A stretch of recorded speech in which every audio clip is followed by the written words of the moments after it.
আসসালামু আলাইকুম। বিশেষ একটা কাজে আসছিলাম জবগাড়ি। বড় কুমিরা বাজার থেকে জবগাড়ি মোড় পর্যন্ত এই সড়কের যে বেহাল দশা, এটা এই সড়কে যারা যাতায়াত করেন তারাই ভালো বলতে পারবেন। জবগাড়ি পর্যন্ত রাস্তার এমন বেহাল দশা যা না দেখলে বিশ্বাসই করতে পারবেন না। পুরো রাস্তাটা ভাঙাচোরা, কানা খন্দকে ভরপুর। কতদিন যে এই রাস্তায় কোনো কার্পেটিং এর কাজ করা হয়নি সেটা রাস্তা দেখলেই বোঝা যায়। এই রাস্তার আরেকটা বড় সমস্যা হলো এটা হচ্ছে 15 নাম্বার, 17 নাম্বার এবং 4 নাম্বার এরুল ইউনিয়নের মধ্যে অবস্থিত। মানে তিনটি জায়গার মধ্যে অবস্থিত হওয়ারও একটা কারণ হতে পারে, অথবা দীর্ঘদিন মেরামত না করার কারণেও এরকম ভাঙাচোরা হওয়ার কারণ হতে পারে। এই রোডে যারা চলাচল করেন তারাই বুঝতে পারবেন যে কি পরিমাণ কষ্ট সহ্য করে রাস্তা দিয়ে চলাচল করতে হয়। তবে এখানকার মানুষের সাথে কথা বলে আমি যতটুকু জানতে পারছি, এই রাস্তা নাকি এক যুগের মধ্যে কোনো প্রকার কার্পেটিং করা হয়নি বা কোনো মেরামত করা হয়নি। এটা পাকা রাস্তা, আসলে 2-3 বছর পর পর কার্পেটিং করা উচিত। সেখানে এক যুগ পর যখন কাজ না করা হয় তখন সে রাস্তার অবস্থা কেমন হতে পারে সেটা আপনারা রাস্তা দেখেই বুঝতে পারছেন। আর এই রোডে হাজার হাজার মানুষের চলাচল, হাজার হাজার মানুষের চলাচলের সড়ক যদি এই বেহাল দশা হয় তাহলে এই দুঃখ রাখবো কোথায়? এ রোডে যারা চলাচল করেন তারা অবশ্যই এই ভিডিওতে কমেন্ট করে আপনাদের কষ্টের কথাগুলো জানাবেন। আর যারা প্রতিনিধি আছেন বা এলাকার যারা প্রতিনিধি তারা অবশ্যই এই রাস্তাটি সুনজর দিয়ে একটু দেখবেন। এই রাস্তার অবশ্যই উন্নত করা উচিত, কারণ হাজার হাজার মানুষ যে সড়কে চলাচল করে সেই সড়কের যদি ভঙ্গুর অবস্থা হয় এর চাইতে দুঃখ আর কি হতে পারে। আপনারা ভোটের সময় এসে ঠিকই তদবির করেন, কথাবার্তা বলেন, জনগণের বন্ধু সাজেন, কিন্তু দিন শেষে যখন মানুষের প্রয়োজন রাস্তাঘাট, ড্রেন, নালা, তখন আপনাদেরকে খুঁজেই পাওয়া যায় না। এই রাস্তার সবচেয়ে ভয়ঙ্কর অবস্থা হলো জবগাড়ি থেকে নেমে একটু সামনে আসলেই এত বাজে অবস্থা, যেখানে ড্রেনেজ ব্যবস্থা নাই বললেই চলে।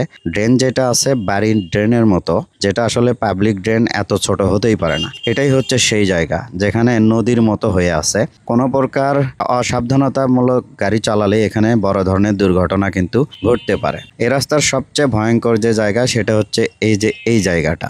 এত সুন্দর বিল্ডিং বাড়ির সামনে ড্রেনেজ ব্যবস্থা এত দুর্বল, এত খারাপ। ড্রেন করা হয়েছে খুবই চিকন, যার কারণে এখানে পানি জমে থাকে, মানুষের চলাচলের বিঘ্নতা ঘটে। এখানে এক প্রকার নদী বলা চলে বা পুকুর বলা চলে। আপনারাই দেখুন এটা কোনো রাস্তার পরিস্থিতি হতে পারে কিনা। এই রাস্তাটি অতি দ্রুত সংস্কার করে চলাচলের জন্য উপযোগী করে তুলতে হবে বলে আমি মনে করি। শুধু তাই নয়, ড্রেনেজ ব্যবস্থার দুর্বলতার কারণেই কিন্তু এরকম পানি জমে এই জায়গার অবস্থা এরকম হয়ে গেছে। আশা করছি জনপ্রতিনিধিরা এই রাস্তা সংস্কার করে এলাকার মানুষের চলাচল সহজ করে দেবে এবং এই রাস্তায় চলাচলকারী কিছু পথচারীর সাথে আমরা কথা বলবো।